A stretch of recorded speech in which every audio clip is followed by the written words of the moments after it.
Imagina o seguinte cenário. Uma pessoa fica podre de rica operando um esquema gigantesco de lavagem de dinheiro. E jogo do bicho, essas coisas. Tá, o clássico cenário de filme, né? Isso. Aí essa pessoa compra mansão, compra iate, carro importado. A polícia e o Ministério Público, naturalmente, querem botar esse indivíduo atrás das grades. Com certeza. Mas, e a Receita Federal? A real é que a autoridade tributária não tá nem aí para prender ninguém. Ela, só quer garantir a fatia de 27,5% dela sobre os lucros. O Leão não quer saber de justiça criminal, ele quer o dinheiro no caixa. Exatamente. Sejam bem-vindos ao nosso mergulho de hoje. Nós temos aqui uma pilha de anotações, jurisprudências e uma análise super densa sobre o direito tributário brasileiro, focado no Código Tributário Nacional, o famoso CTN. E, assim, é um material bem técnico, sabe? Ele foi originalmente desenhado para treinar a galera que presta concursos de altíssimo nível. Aqueles de auditor da Receita Federal, né? Esses mesmos. Ou seja, as pessoas que literalmente vão operar as engrenagens dessa máquina de arrecadação do Estado. Nossa missão aqui hoje não é ficar lendo um monte de artigo de lei maçante. A gente quer decodificar esse código-fonte, porque é ele que dita absolutamente todas as regras do jogo financeiro entre o cidadão e o governo. E quem está ouvindo precisa se importar com isso, porque, no fim das contas, a sociedade inteira financia essa máquina. Todo mundo paga imposto. Todo mundo. Não tem como fugir. Só que pouquíssimas pessoas têm a clareza de que o Estado não tem, um poder absoluto para cobrar o que quiser. A arrecadação segue limites super rígidos. São regras cirúrgicas, né? Sim. E entender aonde estão esses limites é o que diferencia quem é só um mero pagador de boletos no escuro de um cidadão consciente. Porque quem saca as regras também entende as defesas, os prazos, sabe? Beleza, vamos destrinchar isso. Porque aquele cenário do criminoso que eu falei no começo, ele muda toda a nossa perspectiva sobre as leis. Muda muito. A gente tem uma expectativa de que a lei tem uma moralidade. O Código Penal, por exemplo, é uma bússola moral. Não roube, não agrida. Mas no tributário essa bússola, ela simplesmente some. O leão não julga se alguém é santo ou pecador. Ele só manda a conta. É verdade. E para entender o porquê disso, a gente tem que começar definindo o que é a bola desse jogo. O artigo 3º do CTN traz 5 elementos essenciais que dizem o que é um tributo. Se faltar um deles, já não é tributo. É isso. Exato, vira outra coisa jurídica qualquer. E o primeiro pilar é que o tributo é compulsório, não é voluntário. Não é decidir comprar um carro e assinei um contrato. Nem um pouco. Aconteceu a situação que a lei descreve, pronto. A obrigação de pagar nasce na hora, sem depender da vontade de ninguém. E o segundo pilar é que é pecuniário. Tem que ser em dinheiro. Sim, porque o Estado moderno precisa de liquidez, né, para pagar os médicos, professores. A máquina não aceita que um fazendeiro pague um imposto dando 100 sacas de milho. Ia ser complicado o governo pagar salário com milho. Pois é. A regra é moeda corrente. Tem uma exceção raríssima de dação em pagamento com imóvel, mas a premissa é grana. Aí o terceiro pilar é que tem que ser instituído por lei. O prefeito não pode acordar no prejuízo e inventar uma taxa por decreto. De jeito nenhum. Tem que passar pelo legislativo. O quarto pilar é que a cobrança é uma atividade vinculada. Esse eu acho que é o que mostra a frieza do sistema. Se um auditor vai numa padaria de bairro e o dono está quase falindo, chorando, devendo imposto. O fiscal não pode sentir pena e perdoar a dívida. Ele não tem escolha, né? Não tem margem nenhuma. Se ele vê o imposto e não cobra, ele está cometendo crime de prevaricação. Caramba. Mas é o quinto pilar que responde àquela sua provocação do começo. A lei diz que o tributo, não é sanção de ato ilícito. O imposto não é uma punição. Isso é muito louco se a gente pensar na prática. Porque uma multa de trânsito é uma sanção. Você fura o sinal, toma uma multa para ser punido. Exato. O tributo não. É tipo a taxa de condomínio por viver em sociedade. Mas olha, eu tenho que levantar uma questão aqui. Não tem uma hipocrisia gigante do Estado nisso? O governo gasta fortunas combatendo o tráfico, mas cobra impostos sobre o lucro da droga. O Estado não vira meio que sócio do crime? O fascinante aqui é a lógica econômica por trás disso. Tem um princípio romano chamado pecunia non olet. O dinheiro não tem cheiro. Isso. O STF, inclusive, já pacificou isso, tipo no recurso extraordinário 614.406. Renda de atividade ilícita paga imposto sim.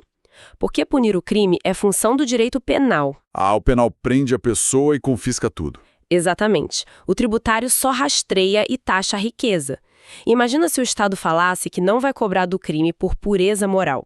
As atividades ilegais iam ganhar, na prática, uma isenção fiscal absurda. Nossa, é verdade.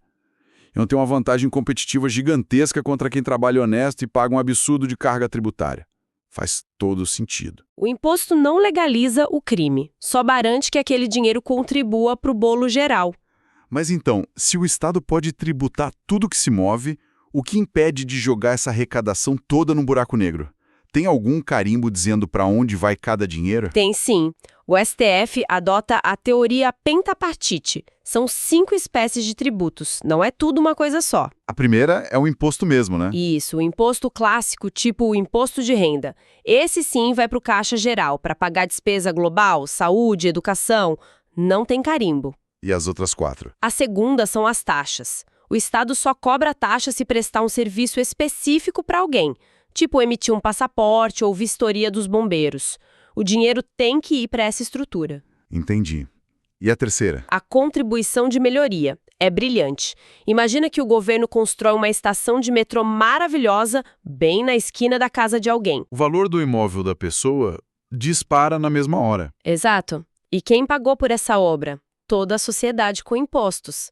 Então, para evitar o enriquecimento sem causa, o Estado cobra essa contribuição daquele morador para recuperar parte dessa supervalorização. Genial. O cara não enriquece sozinho às custas do Estado. Aí temos a quarta, né? As contribuições especiais. Que vão direto para fins sociais, tipo a Seguridade Social, a aposentadoria. E a quinta é a mais drástica de todas, o empréstimo compulsório. Cara, e é aqui que a coisa fica realmente interessante. O nome já é bizarro. Empréstimo compulsório. Como alguém te obriga a emprestar dinheiro? É o botão de emergência absoluto.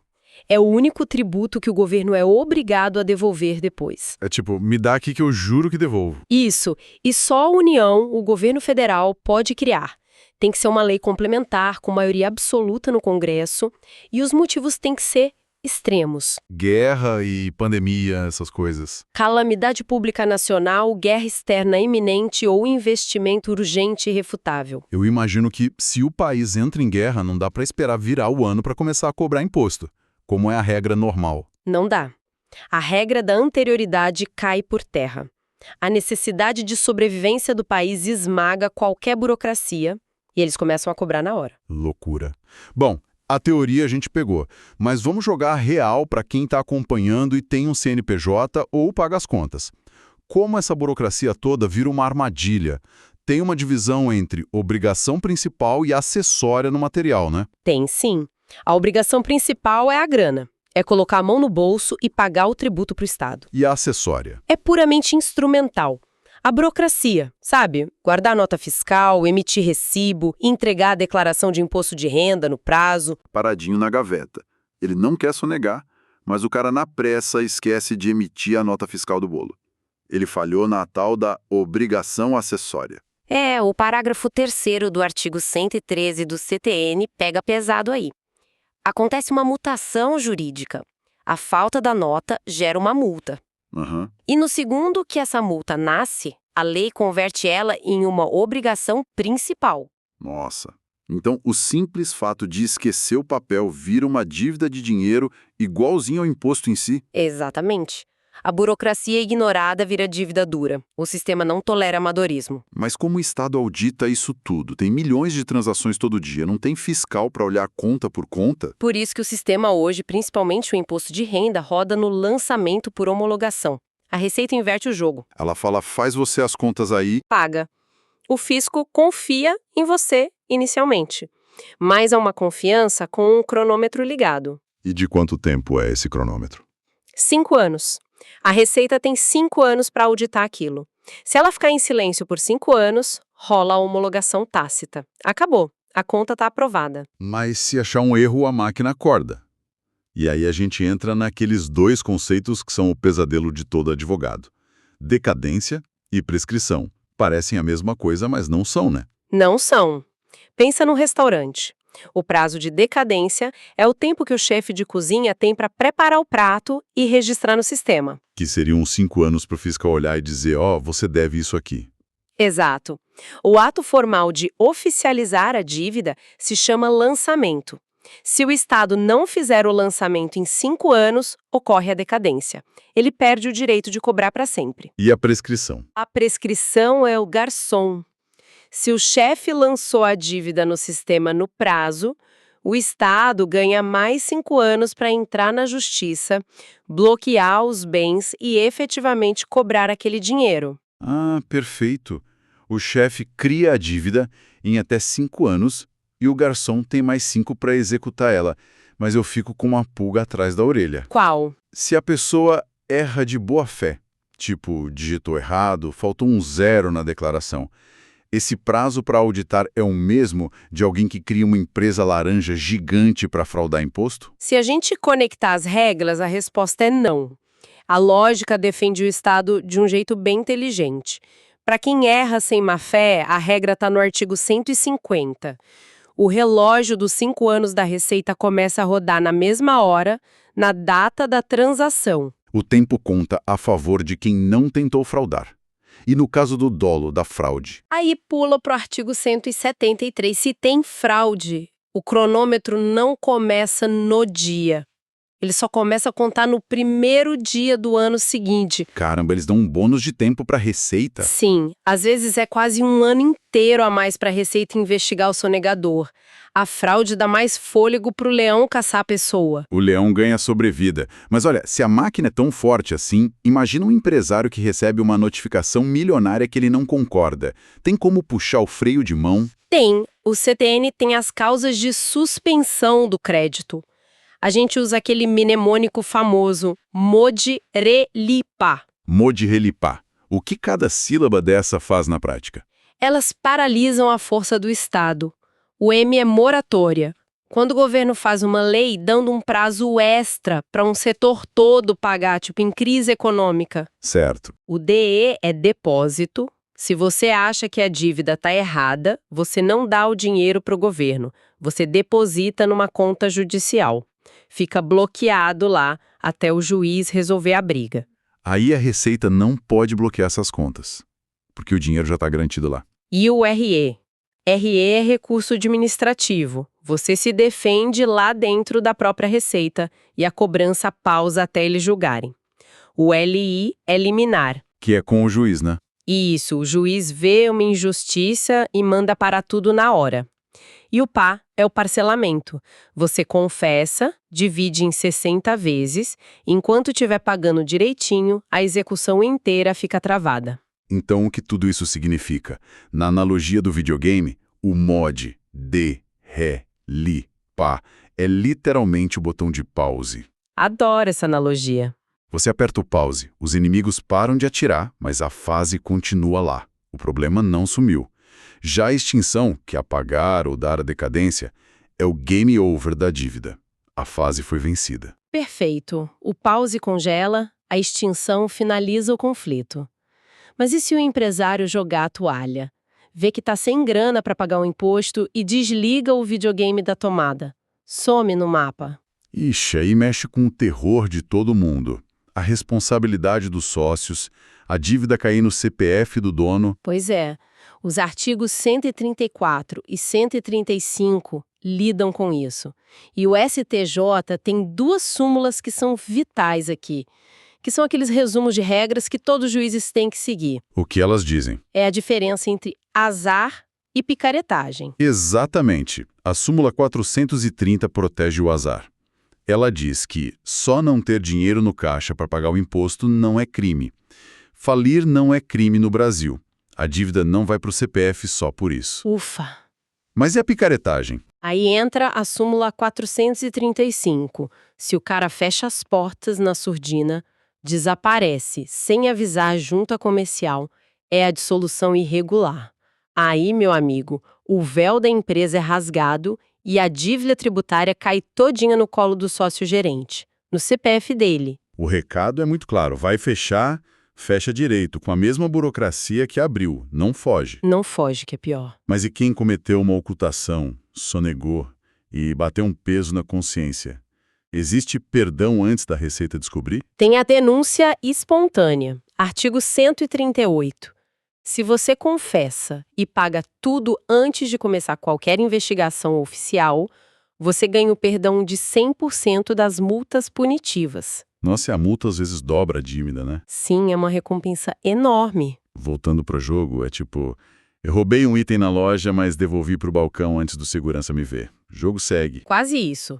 Tem a súmula 360, a multa some, mas os juros continuam, porque o juro não é punição, o juro é o aluguel pelo tempo que aquele dinheiro do Estado ficou rendendo na sua conta indevidamente. Ah, saquei.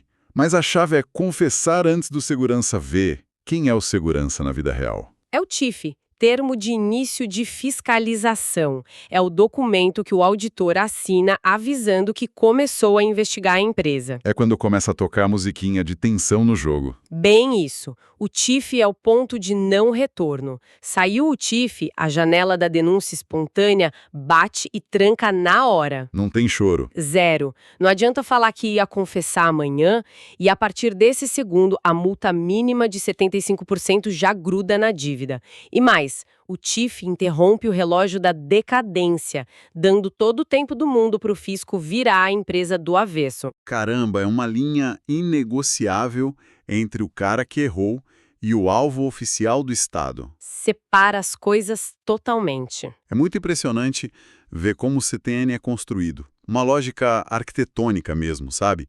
Recapitulando, a gente viu que não julga moral, taxa até o traficante porque dinheiro não tem cheiro. Vimos a falta de um recibo virar dívida dura. Vimos os botões de pause do Modelo IPA. A corrida contra o tempo da decadência e prescrição é um balé jurídico entre a fome do Estado e os direitos do cidadão. E funcionou muito bem por décadas numa economia tradicional. E isso levanta uma questão importante para a gente pensar no futuro. O código é de 1966, certo? Ele taxa coisas tangíveis: endereço físico, nota fiscal de papel, fluxo de dinheiro de banco. Coisas reais, palpáveis. Mas e agora que a riqueza está voando para um mundo totalmente intangível? Criptomoedas que não estão em país nenhum. Inteligência artificial gerando patentes e códigos sozinha, sem um sujeito humano óbvio para tomar a cobrança. Uau! Se o leão só taxa o que a lei descreve matematicamente, como fica a inteligência artificial nisso? Pois é. Será que o código de 66 vai conseguir mapear a riqueza dos algoritmos? Ou a gente está indo para o buraco onde a maior parte da riqueza do mundo vai ser, por causa da rigidez da lei, invisível para a Receita? Cara, que reflexão absurda. A gente começou esse mergulho maravilhado com a eficiência fria do leão, que não julga, só cobra. Mas a ironia é que o cobrador mais eficiente do mundo não pode caçar o que ele não consegue ver na lei. E com essa provocação de explodir a cabeça, a gente encerra a nossa análise de hoje. Vamos pensar sobre isso. Até a próxima. Até mais!